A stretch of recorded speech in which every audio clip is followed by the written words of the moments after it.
بسم الله الرحمن الرحیم. الحمد لله رب العالمین والصلاة والسلام علی اشرف الانبیاء و سید المرسلین حبیبنا محمد و علی آله و صحابته اجمعین. اما بعد، بینندگان عزیز و ارجمند، السلام علیکم و رحمت الله و برکاته. با درس دیگر از سلسله درس‌های تفسیر نور خدمت شما هستم. تفسیر سوره مبارکه البقره را آغاز کردیم و مقدماتی از اون را خدمت شما عرض کردم و سپس به تفسیر آیه دوم، سوم و چهارم پرداختیم.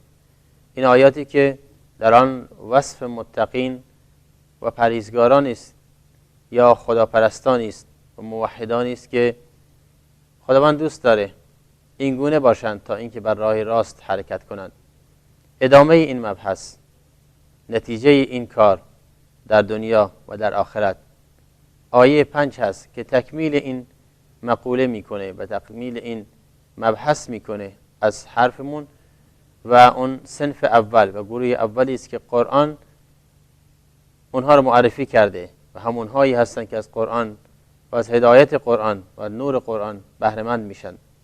بریم ابتدا آیاتی از این سوره را با تلاوتی زیبا بشنویم و سپس به توضیح و تفسیر و جمع‌بندی این آیات بپردازیم. الف لام میم ذلك الكتاب لا ريب فيه هدى للمتقين الذين يؤمنون بالغيب ويقيمون الصلاة ومما رزقناهم ينفقون والذين يؤمنون بما أنزل إليك وما أنزل من قبلك وبالآخرة هم يوقنون أولئك على هدى من ربهم وأولئك هم المفلحون. درس امروز ما به حول قوه الهی پیرامون معانی و مفاهیم کلماتی است که در آیه سوم، چهارم و پنجم اومده. چرا این سه آیه را دوباره با هم بررسی میکنیم؟ همونطور که عرض کردم خدمت شما در درس‌های گذشته، قرآن کریم در دومین آیه در سوره بقره فرمود ذلك الكتاب لا ریب فیه هدى للمتقین. این کتاب قرآن کریم و گفتیم ذالک برای عظمتش بیان کرد، هیچ شک و تردیدی در آن نیست. یقین داشته باشید این کلام الله است و پیام الهی است و دستور و برنامه است که خداوند واسه سعادتمندی بشریت ریخته و هدی للمتقین، هدایتگر است برای اهل تقوا. متقین صیغه اسم فاعله، یعنی کسانی که با تقوا باشند. و عرض کردم خدمتون که تقوا یعنی دوری از هر کاری که در دنیا خشم و غضب خداوند را به همراه داشته باشه و در آخرت نیز موجبات عذاب آخرت فراهم بکنه. هر چیز که گناه باشه انسان باید دست بکشه تا اینکه بتونه اهل تقوا باشه و تقوا هم درجات داره. پس بنابراین هر چی دوری انسان از گناه بیشتر باشه به همون اندازه تقواش بالاتره و به معنای دیگر ایمان قوی تری داره. در آیه بعدش این با تقوایان رو و این اهل ایمان رو که از نور و هدایت قرآن بهره مند میشند معرفی کرد. فرمود الذين يؤمنون بالغیب و یقیمون الصلاة و مما رزقناهم ينفقون. این اولین اوصاف اونها بود. اوصافشون این بود که به غیب ایمان دارند و نماز به پا می دارند و از آنچه روزیشون خداوند روزیشون کرده انفاق می کنند. پس بنابراین بیایید بنگریم که همونطور که در درس‌های گذشته روی مسئله اشاره کردیم و تأکید کردیم، منظور از ایمان به غیب ایمان به تمامی مفاهیم و معارف دینی است که از چشم ما و از دیده ما دور هستند اما واقعیت است. خداوند ذوالجلال، الله، فرشتگان الهی، کتاب‌های آسمانی، کتاب‌های الهی بر پیامبران نازل شده، خود پیامبران در طول تاریخ مبعوث شدند، از حضرت آدم علیه السلام تا حضرت خاتم محمد ابن عبدالله علیه السلام، و همچنین ایمان به قضا و تقدیر الهی و ایمان به روز آخرت، جهان بازپسین، همه اینها جز ایمان به غیب هست و انسان باید یقین و باور داشته باشه و اون رو تصدیق بکنه. و گفتیم که معنای ایمان یعنی در اصل لغت تصدیق و تأیید و در معنای شرعی به معنای تصدیق قلبی و اقرار زبان و همچنین عمل به ارکان و اندام و جوارح. و اینا همه مکمل یک دیگر و لازمه ایمان درست و صحیح است و معنای غیب را نیز در آن مطرح کردیم.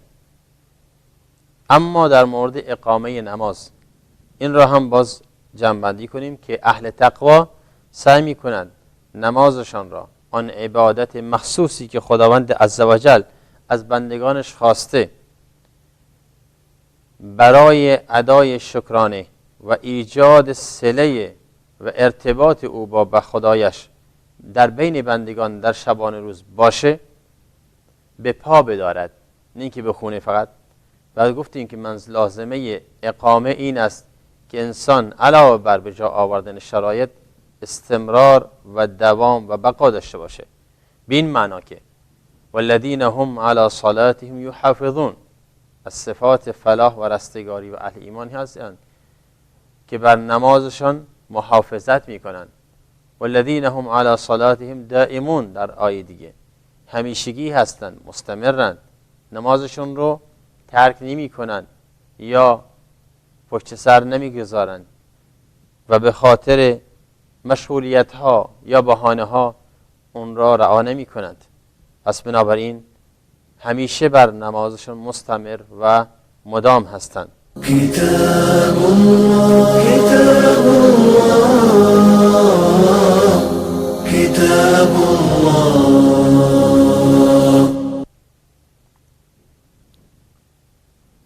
و مما رزقناهم ينفقون، آیه فرمود که چی؟ و از آنچه روزیشان کردیم در راه خدا انفاق میکنند.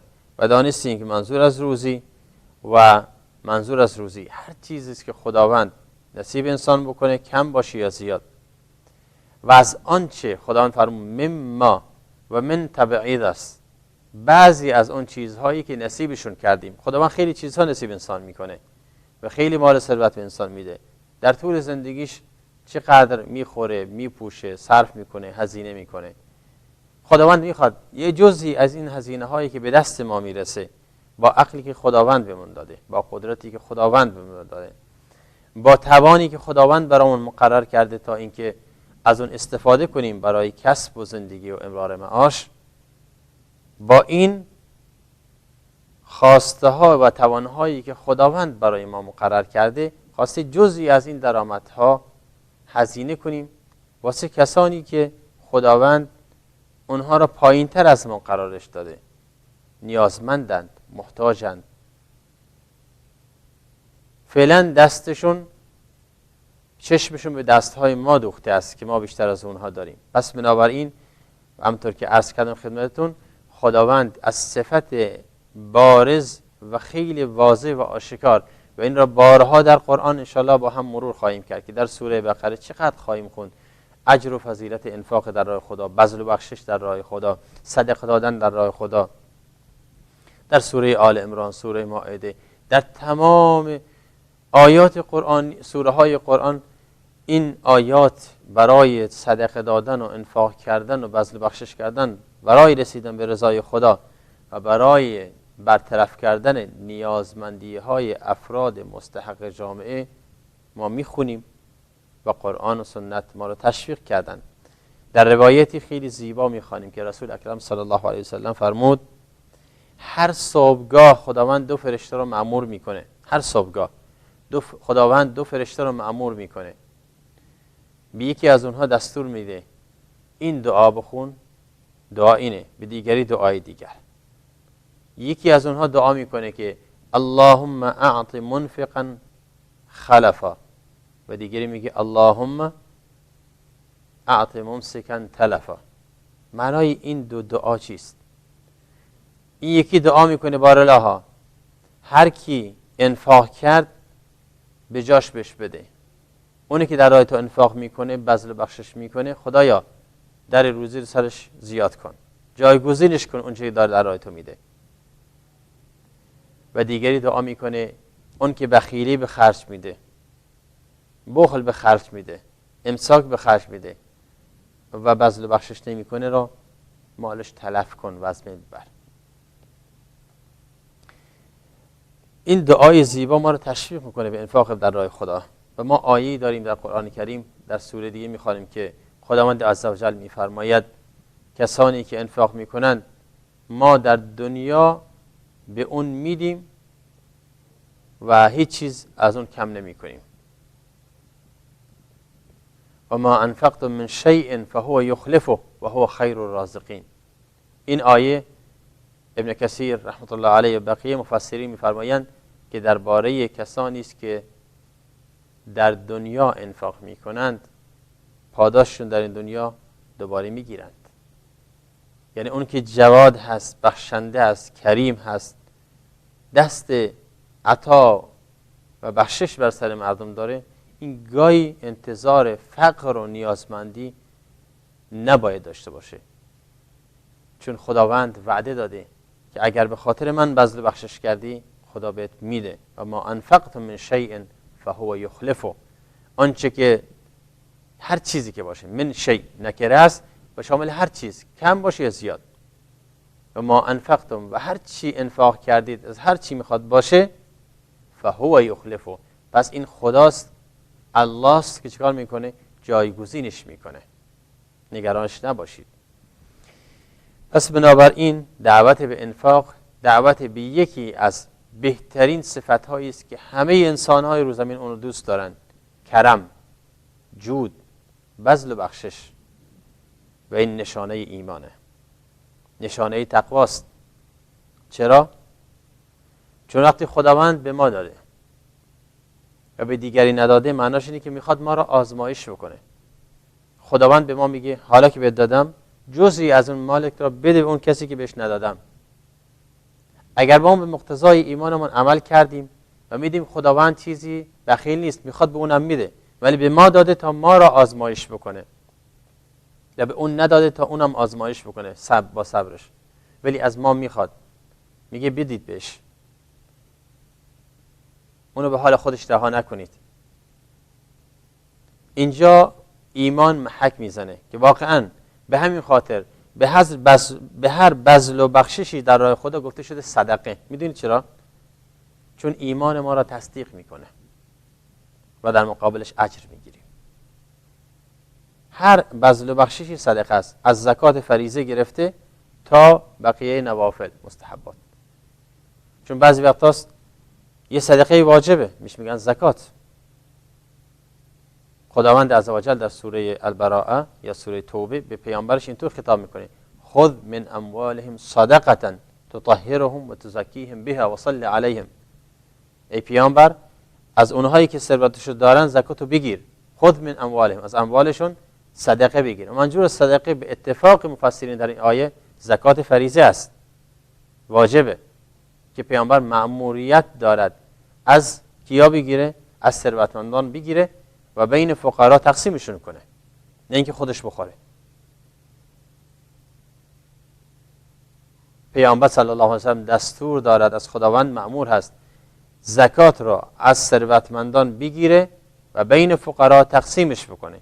و همین معنا را زمانی که معاذ بن جبل رضی الله تعالی عنه به یمن میفرسته، معاذ بن جبل یکی از صحابه های جوان ولی با فقاهت و دانشمند بین صحابه، مأموریت پیدا میکنه در سال 9 هجری به یمن بره برای قضاوت و برای ترویج اسلام. پیامبر صلی الله علیه و سلم بهش دستور میده که یا معاذ، این روایت در صحیح بخاری، صحیح مسلم و بسیاری از کتاب‌های تاریخ نقل شده و راوی اون هم عبدالله ابن عباس صحابی مشهوره. میفرماید که پیامبر صلی الله علیه و سلم فرمود یا معاذ انك تأتي قوما من اهل الكتاب فليكن اول ما تدعوهم اليه شهاده ان لا اله الا الله فانهم اطاعوك لذلك فاعلمهم ان الله افترض عليهم 5 صلوات في كل يوم وليله فانهم اطاعوك لذلك فاعلمهم ان الله افترض في اموالهم صدقه تؤخذ من اغنيائهم وترد الى فقرائهم واتق دعوه المظلوم وكرائم اموالهم فانها ليس بين فاتق دعوة المظلوم فإنه ليس بينها وبين الله حجاب. این روایت اینقدر مشهوره که همه دعات و مبلغین این از حفظ هستند. به خاطر چی؟ به خاطر که سلسله مراتب دعوت رو برای دعوت دیگران مطرح میکنه. پیامبر صلی الله علیه و آله به معاذ میفرماید که ای معاذ، شما میرید به طرف یمن، اینها اهل کتابن، دین دارن، ولی پله و پله باشون برو جلو. اول اونها دعوت بده به خدای یکتا.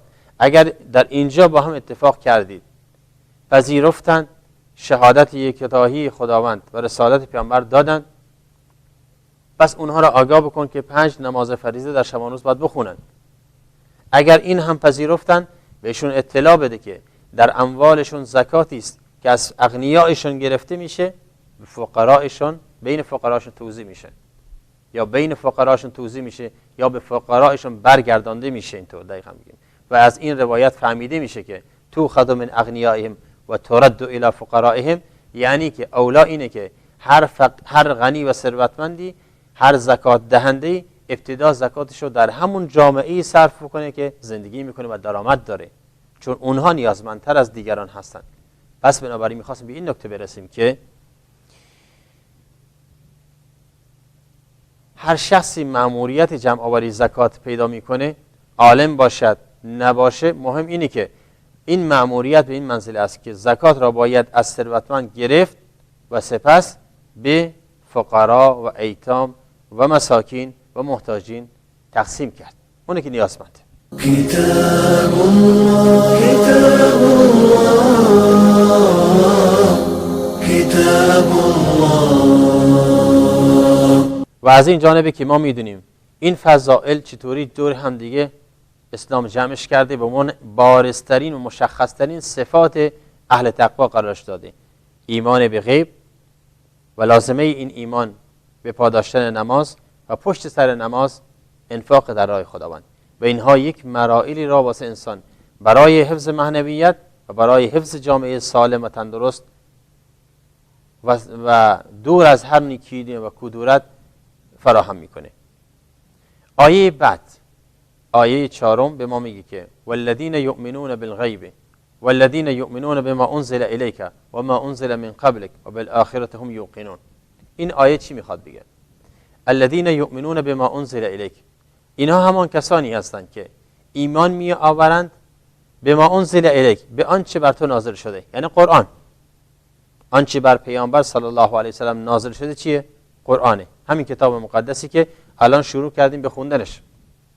و ما انزل من قبلک، و اون چی که در قبل از تو نازل کردیم، یعنی کتاب‌های آسمانی به قول مشهور. هرچند که درست‌تر اینه که بگیم کتاب‌های الهی، چون کتاب مال خداست، مال آسمان نیست.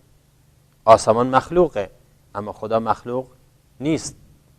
و اون چه شایع شده است این که میگیم کتاب‌های آسمانی بر سر زمان هاست، کتاب‌های آسمانی کتاب به خاطر که از آسمان نازل شده، ولی نسبتی به آسمان از این جهت که مال آسمان هست و تعلق به آسمان داره، معناش این نیست به این اشتباه فهمیده نشه، بلکه بهتر اینه که این مفهوم را یا اصطلاح یا واژه را تصحیح بکنیم، بگیم کتاب‌های الهی، چون کلام الله است، مخلوق نیست. خداوند عزوجل کتاب‌هایی را، پیام‌هایی را در طول تاریخ فرستاده بر پیامبران. 5 تاش به اتفاق نظر در قرآن کریم اسمش اومده: تورات برای موسی علیه السلام، انجیل برای عیسی علیه السلام، زبور برای داوود، صحف برای موسی و ابراهیم. اینها ذکر این 5 کتاب در قرآن کریم اومده ولی ما مأموریت داریم همونطور که قرآن و ما انزل من قبلک به طور کلی مطرح کرده به همه کتاب‌های الهی که در طول تاریخ بر پیامبران نازل شده ایمان بیاریم، اسمشو بدونیم یا ندونیم. به همین خاطر در سوره دیگه میخوانیم و قل آمنت بما انزل الله من کتاب، و قل آمنت بما انزل الله من کتاب، بگو ای پیامبر و همچنین پیروانت ما ایمان آوردیم به تمام کتاب‌هایی که نازل شده. چون کتاب در اینجا میگن لغوی‌ها میگن اللغت میگه نکره است، من کتابن یعنی چی؟ یعنی هر کتابی که خداوند نازل کرده برای پیامبر. قل آمنتو، بگو من ایمان آوردم به آن کتابی که به هر کتابی که نازل کرده ای، یعنی هر کتابی که پیامبری در طول تاریخ بشر نازل شده ما مسلمان ها بهش ایمان داریم. و منظور از ایمان به اون اینه که اعتقاد داشته باشیم از طرف خداوند نازل شده به واسطه جبریل علیه السلام و هدف از اون هم راهنمایی و ارشاد مردم به دستورات و تعالیم خداوند عزوجل بوده. معناش اینه. و در آیات مکرر ایمان به کتاب‌های الهی رو بارها تکرار شده. مثلا در خواتیم سوره بقره ما می‌خوانیم که همین معنا را قشنگ دوباره تکرار میشه در اونجا که آمنا بالله و ما انزل الینا و ما انزل آمنا بالله و رسوله و الیوم الاخر، و این آیات اونجا تکرار میشه دوباره. یعنی همین مفاهیم ایمان به الله در کنار ایمان به قرآن کریم و در کنارش ایمان به کتاب‌های آسمانی یا کتاب‌های الهی دقیق‌تر و درست‌تر بگیم. پس بنابراین ما مسلمان ها وقتی مسلمان هستیم و به دین اسلام و دین محمد مصطفی صلی الله علیه و سلم ایمان داریم و به قرآن اعتقاد داریم، معناش این نیست که کتاب‌های ما قبل اسلام رو قبول اصلا نداشته باشیم، بلکه میگیم این کتاب‌ها دیگه با نزول قرآن باطل اعلام شده. چرا؟ چون دستخوش تحریف و تبدیل‌های بشرهایی شده که خداوند تضمین نکرده برای حفظ بقایش. یقین به آخرت والذین یؤمنون بما انزل الیک و ما انزل من قبلک، و آنچه از قبل نازل کردیم از کتاب‌ها، و بالآخرة هم یوقنون، و اینها کی هستن؟ نسبت به جهان آخرت. منظور از آخرت در مقابل دنیا یعنی جهان آخرت، به جهان هستی که الان انسان‌ها در زندگی میکنند در این کره خاکی و اون چی که در این منظومه و دنیا وجود داره. در این جهان بهش گفته شده دنیا به خاطری که نزدیکه یا به خاطری که پست از دناعت گرفته شده. هر دو معنا جایزه، از دنو یا از دنی. به خاطر اسم دنیا را به این خاطر دنیا گفتن که یا در نظر خداوند پسته، خیلی ارزش نداره، نباید انسان زیاد بهش دل ببنده، یا به معنای چیه؟ این که نزدیکه. و هر دو معنا جایز و رواست.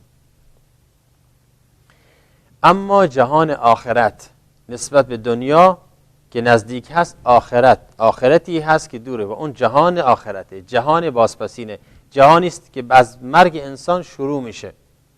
هر انسانی قیامتش کی شروع میشه؟ از زمانی که میمیره، از زمانی که احساس میکنه که الان دیگه پروندهش بسته میشه. پس بنابراین یقین به آخرت مقتضاش اینه: یک، ایمان یعنی باور و تصدیق. دو، عمل به مقتضای اون ایمان. وقتی مسلمانی میخواد بگه من به آخرت یقین دارم، باید اینطور به خودش بقبولانه که هر چی در آخرت به دردش میخورد برای خودش بیاندوزه. دقیقاً مثل مسافری که یه مبدأ داره و یک مقصد. اگر به مقصدش یقین داره که در این سفر میخواد به فلان جا بره، حتما اون انسان مسافر عاقل باید طوری بار سفر ببنده که وقتی به مقصدش رسید خیالش راحت باشه، راه به جایش ببره، بدونی میخواد چی کار بکنه. نه اینکه در اون مسافرت نه پولی داشته باشه، نه چیزی واسه خودش ذخیره کرده، نه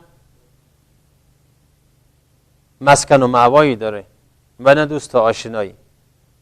پس انسان عاقل و راشد و انسانی که واقعا به فکر آینده هست برای جهان آخرتش، اون انسانی است که یقین داشته باشه به آخرت و از این دنیا بار توشه آخرت را بیندوشد. به همین خاطر ما بارها قرآن به ما تذکر میده که حواستون جمع کنید، این دنیا هرچی بکنید آزادید، اما آخرت در مقابل اعمالتون پاسخ داده میشید. كتاب الله كتاب الله كتاب الله. قرآن بارها 1/3 قرآن کریم درباره جهان آخرته. 1/3 قرآن کریم آیاتش درباره جهان آخرته. میدونید چرا؟ چون انسان اینقدر فراموشکاره و اینقدر مصلحت جوست و دنبال منافع دنیاست که آخرت رو فراموش میکنه و باید اینقدر بهش بگن آخرت هست آخرت هست آخرت هست تا اینکه در مسیر زندگیش در این دنیا آخرتش فراموش نکنه. از صبح که از خواب بیدار شد باید بدونه که امروز چی میتونه واسه آخرتش بکنه، غیر از نماز، غیر از زکات، غیر از صدقه و انفاق، هر راهی هست برای آخرتش بارشو ببنده به قول خودمون. پس بنابراین یقین به آخرت یکی از ویژگی ها و صفات بارز و مشخص اهل تقواست. به همین خاطر است که قرآن کریم هدایتگر هست، ولی برای اینهایی که این آمادگی ها رو داشته باشند. باری دیگه تکرار میکنیم در نهایت درس، اینه که اون با تقوایان ایمان به غیب، نماز، به پاداشتن نماز و انفاق در راه خدا و ایمان به همه پیامبران و همچنین به خصوص ایمان به قرآن کریم و ایمان به جهان آخرت، ایمانی به اون دنیایی که هر چیز از این دنیا ما گرفتیم برای آخرتمون میمونه. به همین خاطر در روایتی مشهور پیامبر اکرم صلی الله علیه و سلم فرمودند الکیس من دان نفسه و عمل لما بعد الموت. کیس یعنی چی؟ زیرک، باهوش، زرنگ، اونی که قدر خودشو بدونه و برای آخرتش کار بکنه، چون دنیاش میگذره. یه چشم به هم بزنی میبینی بله 10 سال 20 سال 30 سال 40 سال 50 سال از عمر گذشت، چی شد؟ رفت، تموم شد. ولی آیا آخرت از بین رفته نیست؟ خیر، دوام و استمرار و همیشگی است. پس بنابراین باید بار این دنیا، بار آخرت رو در این دنیا بست. نتیجه این بحث ها چیه؟ اولئک علی هدی من ربهم و اولئک هم المفلحون. آیه 5 نتیجه این عمل کرده های چندگانه رو که اهل تقوا در اهل تقوا خلاصه میشه در این هاست. 1 اولئک علی هدی من ربهم، اینها بر هدایتی از جانب پروردگارشون هستند. یعنی کسانی که این کارها انجام میدن فراموش نکنن که توفیق خداوند هست، علاوه بر این که سعی و تلاش خودشون هست خداوند بهشون توفیق داده، پس فراموش نکنن که این نعمت خداونده، علی هدی من ربهم، و خداوند لطف عنایت کرده. پس بنابراین در این دنیا اهل هدایت رستگاری هستند. هدایت خداوند در این دنیا، سعادتی که خداوند خواسته نصیبشون شده و به آخرت هم در آخرت هم فلاح و رستگاری میرسن. اولئک علی هدی من ربهم و اولئک هم المفلحون. مثل میخواد بگه که اهل تقوا همچنان که این کارها رو در دنیا انجام بدن، هم دنیاشون تضمینه هم آخرتشون تأمین. در این دنیا اهل هدایت و رستگاری هستند، در آخرت هم اهل فلاح و رستگاری.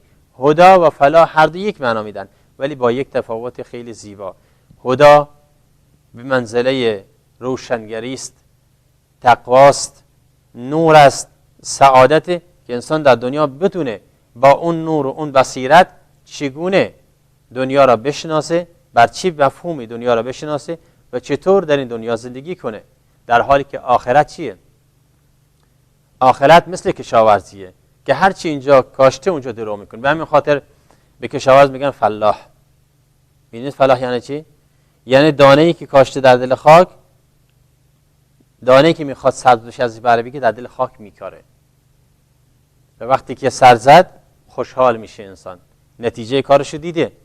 و همینطور رستگاران آخرت، رستگاران واقعی، پیروزمندانی که سرافرازن در جهان آخرت، روشون سفیده و با دست پر سعی میکنن که از این دنیا رخت بربندن. إنا نحن نزلنا الذكر وإنا له لحافظون. راه اهل تقوا را خوب بشناسیم و سعی کنیم این راه را عملی بکنیم در زندگیمون تا اینکه بتونیم اهل سعادت هم در دنیا باشیم و هم در آخرت. موفق و مؤید باشید. والسلام علیکم و رحمت الله و برکاته. كتاب الله كتاب الله كتاب الله